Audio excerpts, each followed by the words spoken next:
Olá, amigos! Sejam bem-vindos a mais um episódio da nossa série especial Céia tem tanto para lhe falar, criada especialmente para a Jornada da Gratidão, que celebra os 100 anos da nossa amada Casa Espírita.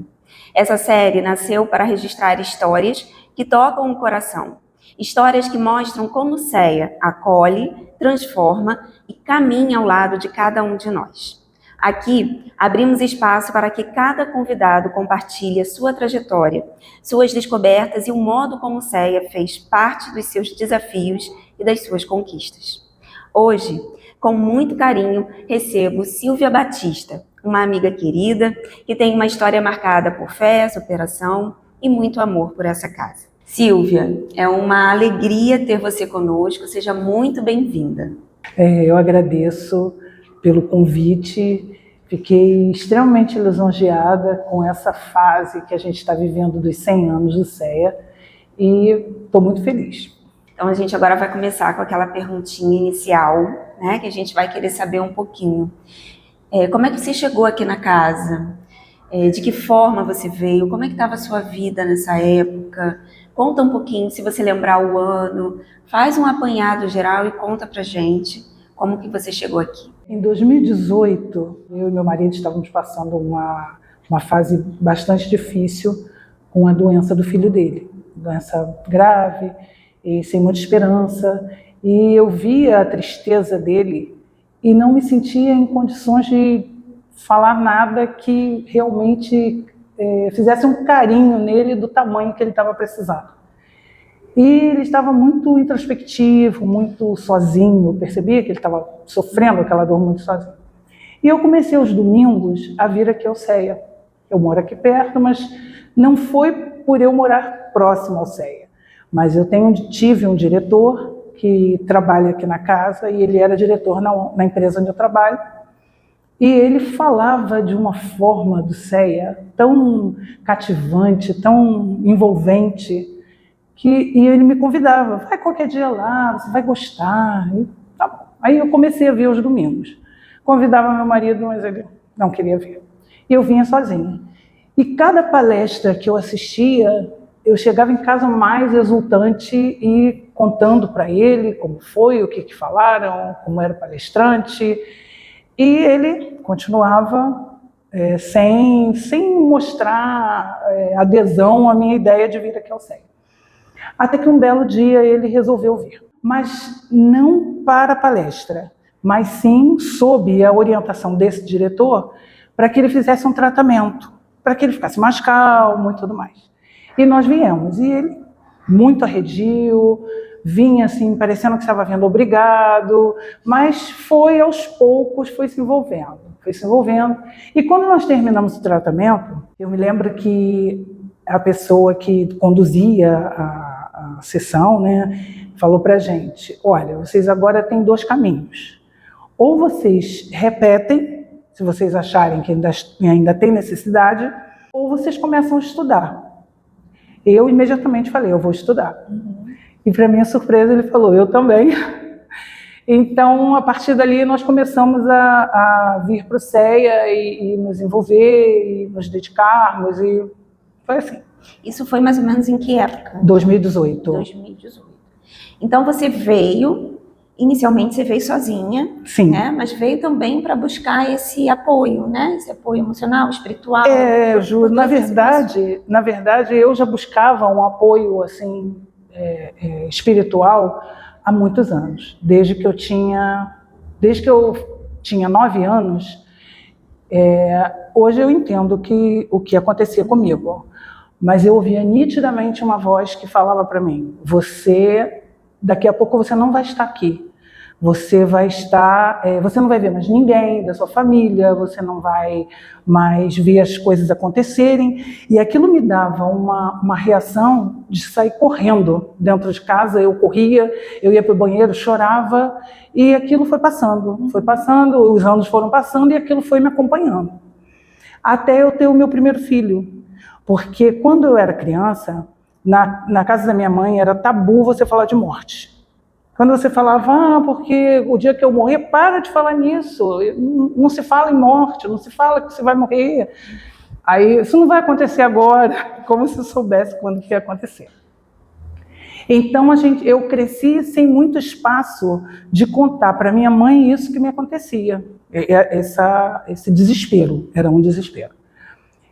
Mas, quando eu tinha mais ou menos 20 anos, nós estávamos assistindo um filme, e esse filme, o nome do filme era Últimos Dias de Pompeia. E quando começa a tudo a ruir, aquilo veio o pensamento na minha cabeça, e eu entrei numa crise nervosa muito grande, a minha mãe ficou muito nervosa também, e quando essa sensação ela vinha, em poucos minutos ela passava. Aí ela começou a me cobrar que eu precisava ter uma religião. Só que eu nasci numa casa em que a gente foi batizado na Igreja Católica, nós três, né, somos 3 irmãs, fomos batizados na Igreja Católica, os 3 casamos na Igreja Católica, mas a gente não cultuava essa religião, e nem a minha mãe. Então nós não tínhamos assim um espelho, uma condução para nenhuma religião. Mas eu com essa idade, né, já quase maior de idade, eu comecei a procurar. Mas era uma busca assim, muito perdida. Eu frequentei a Igreja Católica, não gostei, eu frequentei a protestante, eu não gostei, a messiânica. Na messiânica, eu me encontrei um pouco mais. Só que, no auge dos 20 e poucos anos, tinham várias coisas no comportamento dos adeptos da religião que me incomodavam. Eu queria que as pessoas praticassem tudo que os livros mandavam. Eu não entendia. Eu não entendia que nós estamos aqui aprendendo tudo isso que eu aprendi aqui no CEA, né? Então eu novamente fiquei à deriva, não consegui me encontrar em nenhuma religião. Mas eu engravidei, com 27 anos eu engravidei. E eu tinha uma preocupação muito grande que os meus filhos, ou o meu filho, né, no caso, não passasse pelo que eu passei com relação a esse tabu de falar da morte. Eu queria passar para eles uma tranquilidade, uma naturalidade com relação à morte, né? E me esforcei assim ao máximo, botando uma pedra em cima desse assunto dentro de mim, e quando ele aparecia era assim, naturalmente, como se fosse uma coisa realmente natural dentro de mim, e não era. E depois que os meus filhos nasceram, depois de um tempo, eu ainda tive umas 2 manifestações assim de desespero, mas eu consegui me controlar e ficou tudo bem. Mas o primeiro centro que você frequentou foi aqui? Foi o CEA. E nessa época em que você já estava vindo sozinho, né? Antes do seu marido, você lembra qual foi a sensação que você teve ao entrar, a começar a frequentar a casa? Qual a impressão que você teve do CEA, assim, logo no início? Eu sentia uma alegria muito grande quando eu chegava aqui. Eu sentia alegria de ver as pessoas transitando, sabe? Era um espaço que era tão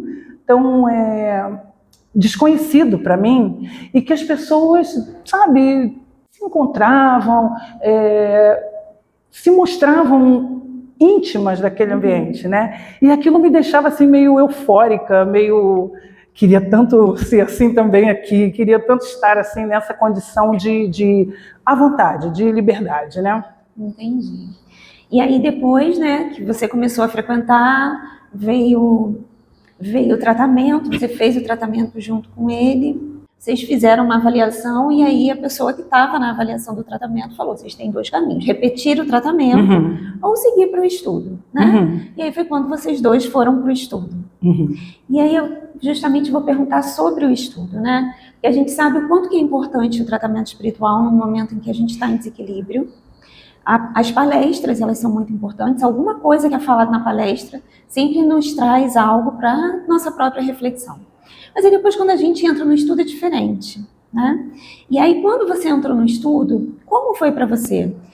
Começar a entrar em contato com a doutrina espírita, né? Com os estudos da doutrina, e qual foi a transformação que esse estudo trouxe para você? Para você aqui, para você com a sua família, na sua conduta lá fora? Nossa, Juliana, a transformação na minha vida, no meu íntimo, foi muito grande.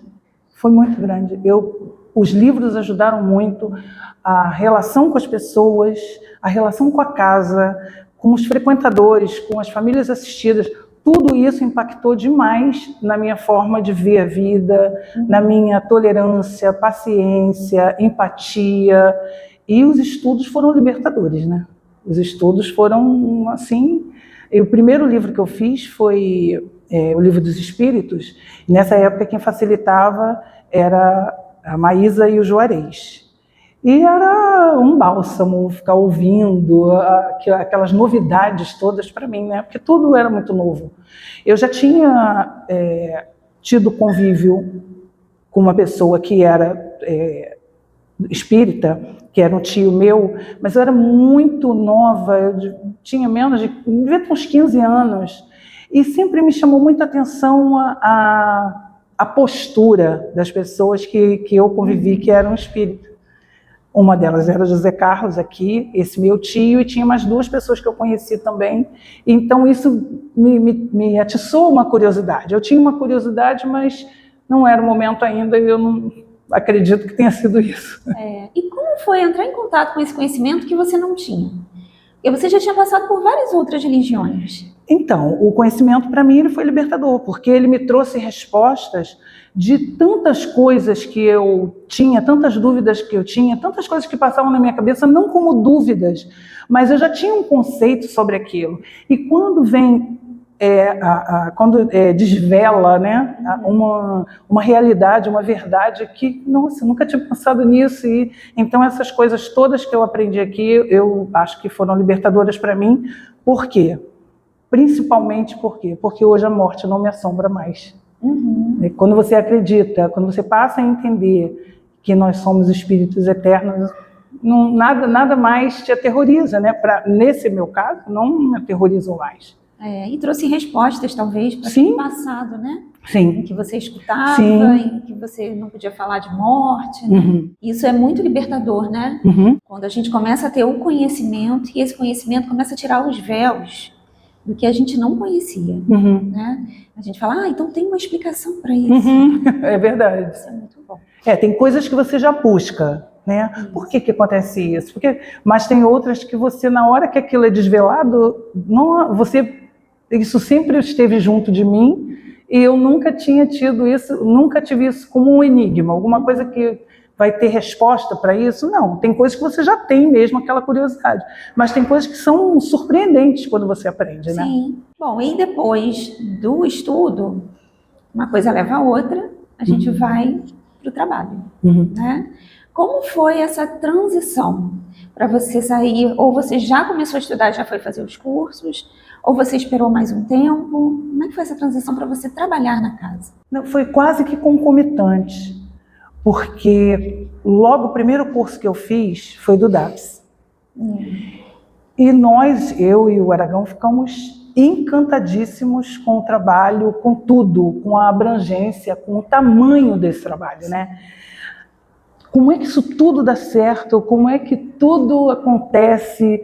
E a vontade que a gente tinha era de mergulhar em todos os trabalhos que apareciam, mas ver também, quando a Maísa discorria sobre o trabalho, a alegria que ela falava, a forma envolvente que ela falava sobre esse trabalho, nos encantava. Eu acho ela encantadora. E ela fala com tanto amor, né? Com tanta alegria, que aquilo ali a gente também quer participar, né? É verdade. Mas aí vocês fizeram do DAPS e já trabalharam ou fizeram outros? Ela foi muito acolhedora, e depois de ter mostrado tudo, aí ela tentou me colocar como OF, mas OF, eu acredito que ela já estivesse querendo mudar alguma coisa. Nesse ínterim de eu estar entrando como OF, a farmácia estava precisando de uma pessoa. Ela falou assim, você se incomoda de trabalhar na farmácia? Porque eu coloquei você aqui, mas não me incomodo. E aí eu fui trabalhar na farmácia e trabalhei um tempo lá, era muito bom. Eu vinha aos sábados, né, como sempre, e às quartas à noite. Isso antes da pandemia. Só para arrumar, não era para fornecer medicamento para ninguém, mas era para deixar mais arrumado, já eliminar os medicamentos que estavam vencidos, dar aquela organizada, porque chegava muita coisa. Então, precisava estar sempre arrumando, e no dia que a gente estava para entregar os medicamentos, era um dia que não dava para arrumar. Quais foram os trabalhos que você participou, né? Começou com esse da farmácia, mas tiveram outros que você já participou? Desde quando eu comecei a trabalhar aqui no centro, da farmácia, eu me sentia muito sozinha na farmácia. Aí um dia eu, com aquele monte de pessoas para atender, mas eu queria conversar mais com as pessoas, né? Com as pessoas daqui da casa e tudo. Aí um dia eu falei para a Maísa, Maísa, quando tiver uma oportunidade, eu posso fazer outro trabalho? Ela falou, pode, mas a gente está vendo uma pessoa para ficar aqui. Tem uma pessoa que está voltando, é a Margarete, e se ela aceitar, ela fica na farmácia e você vai. Aí nisso eu perguntei a Rose se tinha... Rose, tem algum trabalho para mim lá no seu setor? Ela, sempre, vamos agora. Falei, não, agora não dá. Oportunidade.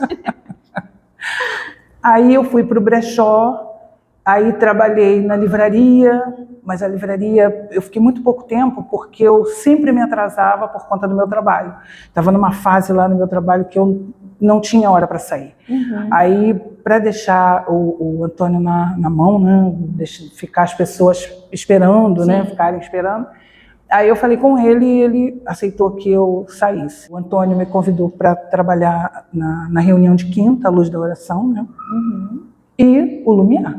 E todas as festas da amizade eu trabalho, e no Noite Feliz também, no que eu posso, né, naquilo que dá tempo para eu trabalhar. Tem bastante trabalho já, né? Hoje você está trabalhando no Lumiar, na quinta, na Luz da Oração, isso, e no sábado no Lumiar. De todos esses trabalhos que você passou, Silvia, qual que marcou ou ainda marca você, né? Deixa essa marquinha do tipo, esse aqui tem história, esse aqui sempre me surpreende. Qual? A Luz da Oração, ele mexe muito comigo. Você saber que aquelas pessoas naquele momento, porque o que eu percebo às vezes em algumas pessoas que eu falo sobre o espiritismo, as pessoas são muito imediatistas, né?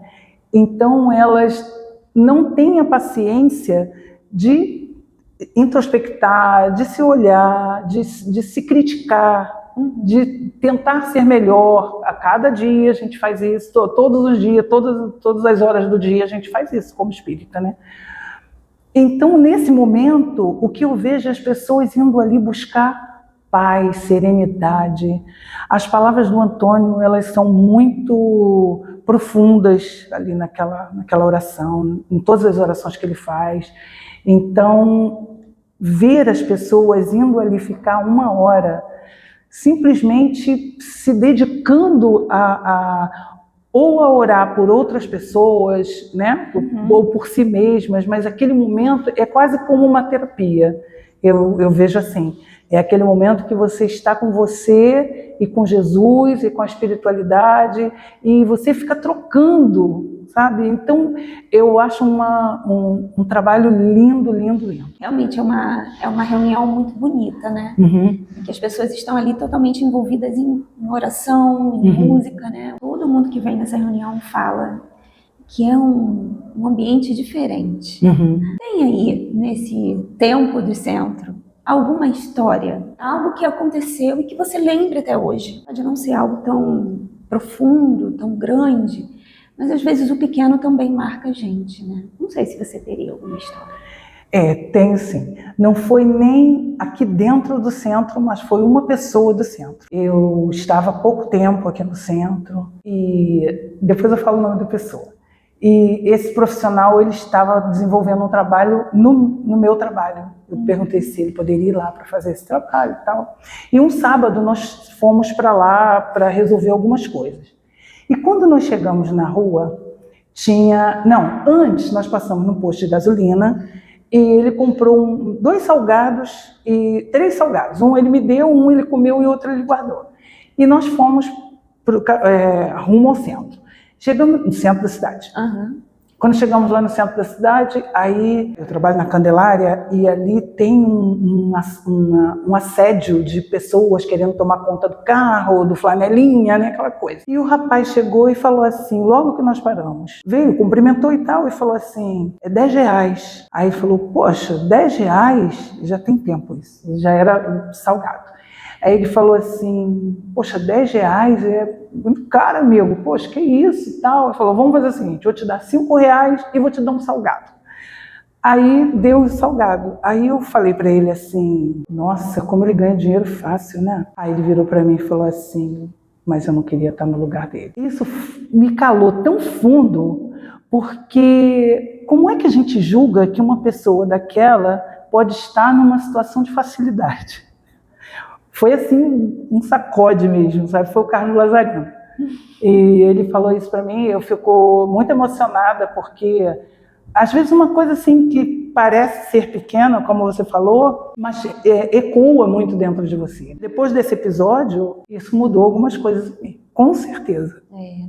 Às vezes uma fala traz um despertar pra gente, né? E é uma história bem interessante, que poderia ter sido falada aqui dentro do centro, né? Numa conversa, né? A gente está sempre conversando. Eu tenho certeza que ele falou isso dentro de tudo o que a doutrina passa pra gente, né? Não foi uma frase dele, mas pautada totalmente na literatura daqui, né? Acho que a questão do julgamento é muito séria, né? A gente julga no automático, né? A gente pode até não conseguir deixar de julgar ainda, mas a gente precisa ter consciência que a gente está julgando. Sim, né? Sim. Pelo menos para a gente entender, isso é um julgamento meu, isso não é verdade universal. Então, é uma história que traz um ponto muito importante para a gente refletir para tudo. Tanto com as pessoas que estão na rua, quanto com os nossos parentes, nossa família que está dentro de casa, né? Nossos amigos. Eu acho que é uma história bem legal, bem importante também para todos nós. A gente já está finalizando, e aí eu vou começar com uma pergunta necessária para o final. Eu queria que você falasse para a gente o que o CEA representa para você em uma palavra e por quê. Olha, a palavra que melhor define para mim o que me trouxe ao CEA, tudo que eu passei dessas perturbações, com relação a essas perturbações desde que eu tinha 9 anos, é paz. O conhecimento, ele me trouxe uma leveza interior, ele me trouxe explicações, e tudo isso reflete na paz que eu sinto hoje. É uma boa palavra. A gente, quando chega aqui, às vezes a gente chega num turbilhão, né, Silvia? Às vezes a gente está com tanta coisa na cabeça, o corpo agitado, e a gente começa a se envolver nos trabalhos, e às vezes a gente nem se envolve, alguém percebe, a gente conversa com a gente ganha um abraço. Alguma coisa acontece aqui dentro que a gente sai outra pessoa. E quando a gente fala paz, a gente imagina assim, silêncio, pulando nas nuvens. Não é uma visão assim, é uma paz interior. É um sentimento de que eu me sinto protegida, eu me sinto acolhida, eu me sinto pertencente. Entendeu? Hoje eu sou aquela pessoa que eu via andando pelos corredores, cheia de propriedade. Hoje eu me sinto essa pessoa. E tudo isso me traz muita paz. E o fato do meu marido ter aceito estar nessa caminhada comigo, muito bom. Isso aí completa mesmo. Se você pudesse voltar no passado, lá em 2018, né? Quando você veio buscando esse amparo, esse conhecimento, essa orientação, o suporte também, né? Se você pudesse voltar lá e encontrar com a Silvia, que estava entrando nessa casa sozinha, o que você falaria para ela? Eu acho que eu falaria: se veste de amor, de confiança, porque aqui é o teu lugar. Nossa, até eu ficava. Mas né? Muito legal a gente ver a nossa transformação, de quando a gente chega para quando a gente está agora, né? Você com certeza se transformou bastante.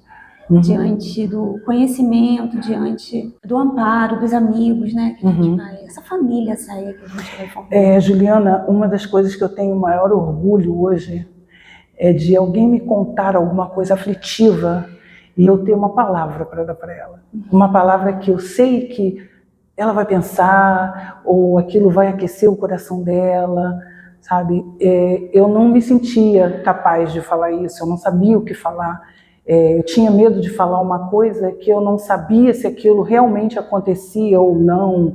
E hoje, com as certezas que eu tenho, e com a segurança, com a fé que eu tenho, que foi uma coisa que também desenvolveu demais em mim aqui dentro da CEA, eu tenho condição de amparar uma pessoa, de acolher uma pessoa. Entendeu? Isso, para mim, também tem muito significado. Muito lindo, Silvia. Terminamos. Viu? Passa rápido. Silvia, ouvir você é sentir a força de uma alma que aprendeu, cresceu e se permitiu ser conduzida pelo amparo espiritual. Obrigada por compartilhar sua vivência com tanto coração, com tanta doação, né? Sua história, ela ilumina, inspira, acolhe. É uma história que você trouxe para a gente de uma forma suave, né? Com um olhar carinhoso diante das adversidades da vida, que com certeza foram muitas nesse caminho. Que o CEA continue sendo esse porto seguro para você, assim como você tem sido presença de paz para tantos aqui dentro. Queremos agradecer, né, você ter tido a coragem de estar aqui com a gente e a confiança também, né, nesse trabalho. Muito obrigada. Tá? Eu que agradeço. E você que esteve conosco até aqui, muito obrigada pela companhia. Continue acompanhando a nossa jornada da gratidão e a série CEA Tenho Tanto para Lhe Falar. Siga o CEA nas redes sociais, assista aos episódios anteriores e fiquem atentos aos próximos encontros dessa caminhada tão especial. Um abraço cheio de luz e até breve.